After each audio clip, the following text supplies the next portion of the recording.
ضمن الناس اللي ملكت الدنيا مرة قال لمراته انتي لو بيتي تحت سما ملكي تكوني طالق، وكانت الطلقة الثالثة ولا رجعة. زبيدة مراتي اللي هي عملت يوم التروية بتاع بكرة، زبيدة دي هي اللي كانت على حسابها طول عمرها عملت أحواض في منى وفي مزدلفة وفي التنعيم واقفة بيار علي، أحواض كده. ويوم 8 وسموه يوم التروية تخلي الجمال تملى مية من زمزم وتملى الأحواض دي كلها عشان تروي الحجيج اليوم 8 واليوم 9 اللي يوم عرفة على حسابها الخاص. وذاك سمي بيوم التروية بكرة. كل عام وانتم بخير.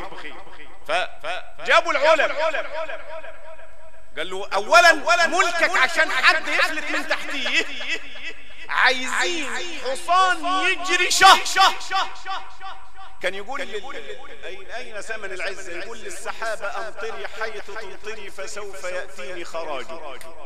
كان حاكم لحد اليابان ولحد امريكا. لو انت ما كانش في امريكا الارض كلها كان تحت ايديه. ان العلماء قالوا خلاص مرتك اتطلق. ظهر الامام مالك من ساعتها قال لا يفتى ومالك في المدينه من ساعه دي.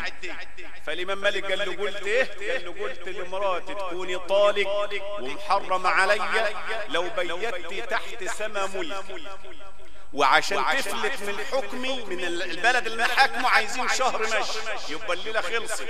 قال له روح بيتها في الجامع. قال له نعم. ما الجامع تحت ملكي؟ قال له لا انت كذاب في دي. ما توحدوا الله. ربنا عم يقول في سوره الجن وان المساجد لله فلا تدعوا مع الله احدا. قال حطوا لي الامام مالك ده في كفه ووزنوه ذهب في كفه وادوا له وزنه ذهب.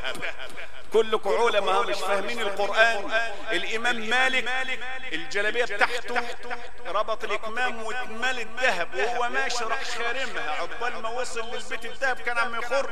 وصل للبيت ما معاهش يجيب ذهب. الإمام الشافعي قال له ليك ايه؟ قال له والله ما أنا محرم علي إن أنا آكل بعلمي، أنا تعلمت العلم لله.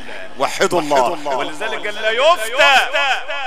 والعالم ده في المدينة وكان عنده 17 سنة. ذلك فضل الله يؤتيه من يشاء. فالده هارون ده كان عامل لنفسه قاب في القصر بتاعه. الدنيا تاخده الحكم